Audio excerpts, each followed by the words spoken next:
Alright guys, so today we're going to be working on drawing the human portrait, alright? So here's the basic breakdown, alright? Whenever you're thinking about a human head, I just happen to have a ripped magazine here. This guy's extremely handsome, obviously. Looks like me with all that hair. So whenever you're thinking about drawing the human face, it's very easy, I think, sometimes to sit here and you kind of almost want to outline it, right? You kind of think, okay, well, I know how to block in, I know how to draw, so I'm going to say, okay, and you start kind of doing one of these, and you say, okay, here's the hair, and like his, maybe his little widow's peak looking thing. And then somewhere around here is his ear, right? Oh, yep, do a couple of these lines we love so much, right? And there's some detail in that ear, I guess. And then his eyes, okay, I can do his eyes. Look, there's that nice heavy line right there, kind of color that in. Okay, here's an eyeball. And then his nose, and okay, now I've got his other eye over here, and then he's got a forehead, and some hair, and his other little ear, a couple nostrils, and with those nostrils, of course, we have kind of jowl lines, and then his lips, kind of underside of the lip. Jowl comes down, a little bit of a chin, and then his collar.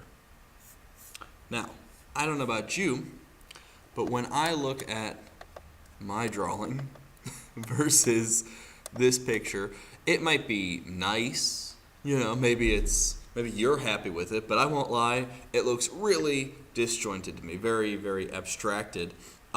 Which stylistically we could totally play off of. There are artists that have done such, but it feels more like a blind contour than it does a literal representation of this photograph, right?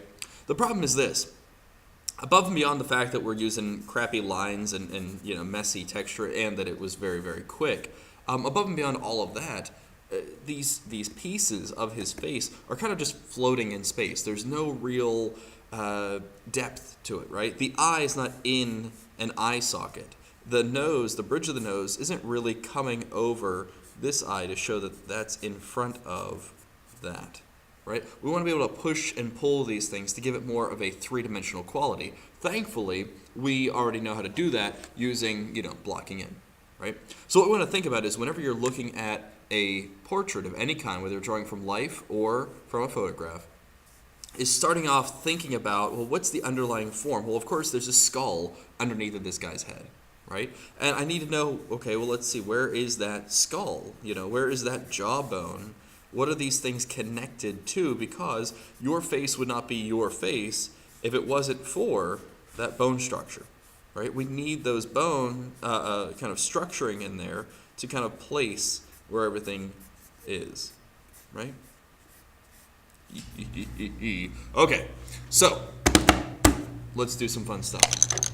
So what I want to do real quick is this. Not that. Haha, okay. What I want to do is this. I'm going to literally draw on top of this guy for a second, all right? I have old school transparency paper here so that I can kind of put a nice little layer right on top and play around without messing up the underlying picture. All right, so let's see here. Just a couple markers. So what I want to think about is what is underneath this guy's face. Well, we've got a couple different bones that we have to take into account. Now, this is, of course, an art class. I don't expect you guys to have a full-fledged, experience with anatomy. If you take Art 2 or even Art 3, we'll definitely delve a little bit deeper into it. For an Art 1 class, here's what you want to think about, all right? So first things first, the name of the jaw, right here, name of the jaw. The technical name is mandible, all right? So we've got our, let's do this here, the jawbone equals, right, and the word mandible.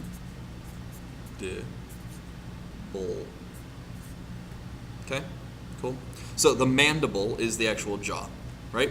Then we get up here to kind of the upper teeth area and a little bit of these kind of jowl lines. We're going to call that the maxilla. Sounds like Godzilla. So we'll say kind of the top teeth equals and then maxilla. Okay? All right, moving on. Moving on. A couple of the bones we need to think about, really just three others that directly affect what we're trying to draw. We have the nasal bone, which I'll let you magically figure out where that goes. Right? Nasal bone. We have the frontal bone, which is nothing more than a fancy word for your forehead. Right? And finally, this is my favorite one. Finally, your cheekbone right here, right? Your cheekbone technically is called the zygomatic bone. Now, there's other zygomatic pieces in your face and rest of your body. There's a zygomatic process, which will involve kind of wrapping around, and we'll talk about that. But you want to write down also the word zygomatic. It slices, it dices, it's the zygomatic. And again, that's basically just your cheekbone. Okay? All right, cheek. So, whenever you're standing cheek to cheek, you'll know what the heck it is. All right, so we've got these bones that we want to take into account now because this guy has a skull underneath of his face, and we want to think about how that works, right? So, I'm just going to place a couple little marks here real quick. Let's see. I can see his cheekbones kind of there-ish, you know, kind of looks, let's see, like here, right? So there's kind of his cheekbone. So again, the zygomatic bone, right? I can kind of imagine, you know, if his teeth are in here, this would probably come up here a little bit, kind of out. So we kind of have the maxilla, right? Kind of outlining his jaw down here. That gives us the mandible, right? Throw some little stitches on there. A couple other things, of course, we have the eye socket. Now, your eye socket is not literally your eye. Your eye that we're looking at here is just the eyeball, and even that's larger because we have eyelids over top. So I'm just going to go ahead and outline about where that optic orbital socket is. That's what gives our skulls such a creepy look, is that we're not used to seeing our eyes that much larger. Finally, of course, we have the nasal bone, which comes down right to about here. And then, of course, you get those fun little holes in there. And then finally, the frontal bone, which I'll just kind of give a quick outline to. Now, keep in mind, I'm not doing anything fancy. This is the top of the guy's head here. Haven't done anything fancy. I'm simply outlining those 5 bones. That's it, the basic 5, right? But look how, I mean, that looks like a skull right there. And that's that guy's skull, you know? And those are 5 bones. That's it.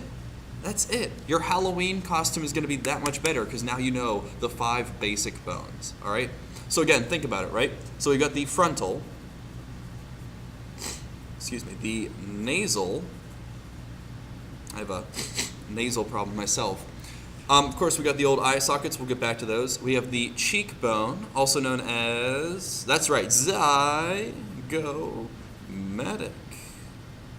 We have the kind of top teeth, inner cheek area, which we're going to call the maxilla. And finally, the jaw itself, which is called the mandible. Okay? All right. So, whenever you're thinking about these bones, whenever you think about drawing any kind of face, think about how these bones actually interact with the head, right? Now, a couple other things we can think about too. So, knowing what these bones are on the human face, that's all good and fine, right? That'll help us be able to draw a little bit better. But that doesn't really help us line things up, right? Again, if you think about this original drawing, it was not good, right? It looked like these eyeballs were just floating in space. That's a no-go, man. So, instead, we have to find some way of seeing some kind of correlation between the actual face. So if I think about it, let's see here. Well, how wide apart are eyes? That's a pretty common question, right? If I have an eye right here, right? I have an eye right here. What's this space? There's got to be some way of figuring that out. How wide is the nose? Right? How wide's that nose? How wide's the mouth? Gosh. How many times have you drawn a mouth and it looks like, you know, Steven Tyler from Aerosmith, just like crazy, you know, out to corner, you got like Joker mouth going on. I don't know why he's so serious. You know, how, let's see, what other measurements? How tall or where are the ears? Right, there's the ears in there somewhere. Where are they at? Right? And then in general, how big is the overall head? I mean, the top of his head is way back here somewhere. Bottom of his jaw is here. There's got to be some easy way to figure out the width and the height of the overall face. And there absolutely is. So I want to show it to you real quick. So here's the deal. Watch this. I'm going to blow your mind, and then I'm going to show you how to draw it as well. Watch this. This eye right here, right? Notice, no magic. I'm literally, I didn't want to use a computer for this demo because I wanted you to see that it is literally right there. Okay, ready? Take that eyeball. I'm going to shove it on over. Ba-ba-da-ba-ba-ba. Look at that. The space in between his eyes is one extra eye. That's it. So whenever you're drawing your pictures, we just got to think about kind of plunking in the width of an extra eyeball. That's it, right? All right, so let's see. What other things can we kind of line up? Well, all right, so let's see. I understand that ears work, right, obviously, to hold up glasses. So if I got glasses on this dude, right, I know that the ears are going to be somewhere, or at least kind of connecting to the head, somewhere around there, right? So then I can kind of start pushing and pulling a little bit. Let's see here. Now this guy's head is slightly turned, but I can guess that his bottom of his ears are going to come somewhere around middle to bottom of the nose, right? They're going to kind of line up in that space. And then the eyebrows, let's give him some devilish eyebrows. The eyebrows on this guy are going to come to about the top of the ears. Now, it doesn't work every time. Obviously, ears change and they grow as you get older and older and get all bagging, sagging back here. You can give him some rockin' earrings. That'll be great. But think about how, again, there are things that you can kind of line up to kind of tell you where everything else goes, right? With that being said, check this one. Center of the eyes. Right now it's got like wicked cat eyes. Center of the eyes. If I do a little dotted line, wow. Center of the eyes lines up with the mouth every time. Go ahead and do it on yourself. Well, not now, you're looking at this video, but you can literally take your fingers and go ahead and touch the corners of your eyes. Well, don't touch them, it'll hurt. But then draw a line straight down, and you'll see it'll line up exactly with the corners of your mouth. Works every time. So, the last thing that we want to think about is, how can I use blocking in to answer a lot of my problems with this guy's face? Well, we can think about the overall cranium, right? The overall cranium, of course, is this kind of circle shape. So I'm just going to literally, why don't I just do that? I'll just block in a sphere. That'd be easy, right? Okay. All right, kind of divide it up, right? Just like you would with any other sphere. If I take the half, if I take half of this sphere, right, that's obviously mirrored there, right? But what if I take 1, 2, 3, add on a half, there's the bottom of the jaw, right there, lines up totally. 1, 2, 3, okay? So then I can start kind of plugging on my jaw a little bit. Now, I will tell you this, if you're doing a gentleman like this old wrinkly fella here, if you're doing a fella, you're going to want to have a little bit more of that kind of Superman jaw, kind of chiseled, more masculine, manly, right? Females, you're going to tend to have more of a swoop, right? A little bit softer jaw. Notice a couple things here. As I'm blocking this in, right? 1, 2, 3. I've got kind of this center line to show me the center of his face. And that way, if he turns his head just a little bit, then I can adjust it. But then I want to figure out, where is the center line going this way, going horizontally? Well, I'm going to use his eyes as kind of my line. But notice, when I draw this line, a lot of times we tend to think about our faces if I'm drawing, the human face, right? Okay, even if I'm blocking in, let's see. So I kind of sketch it out just like we did. There's that circle. Divide it up. 1, 2, 3. Check. There's the jaw. Kind of plunk him on a little bit. Kind of cut it on, right? Okay, looking good. And then, of course, there's my halfway. So I start drawing the eyes, and this looks wrong. Shoot. Here's the problem. What we often tend to forget is we've got a really freaking huge forehead, because you got to fit brains in there. Well, not for all of you, but some of you. We've got to fit our brains in there, right? And just the same with this fella. If you look at that. His eyes are almost exactly in the middle of the overall picture. 1, right? 2. There it is. Right in the middle. So instead of having your eyeballs way up top on his forehead, Instead, what we need to do is figure out where the middle of the overall head is. So if I were to take this and slice it horizontally, guess what? We're going to pull those eyes down. They're going to be right about here-ish. Of course, I already know I can fit fit another eyeball right here in the middle, and then fit little half eyeballs on either side. That'll kind of direct my my line work here. I can start with this kind of football-y shape, although we're going to get into the eyeball in a little bit. So at this point, right, I've got kind of a head. It's not perfect. It's not amazing, but everything's where it needs to be so far, right? I can drop this nose down and kind of slice him off, and I'll give him some nostrils and whatnot in a second. I know, see, I remember this. The bottom of his ears are about at the bottom of the nose. Notice that that nose also goes and stops right about the bottom of this circle. Everything's kind of falling into place. Top of the eyebrows here, there's the top of the ear. Wow, there's his ear in the correct spot. Center of the eyeballs, dropping straight down as if it's hot. I've dropped it. It is hot. And then I know, let's see, halfway between the nose and the jaw, there's his mouth.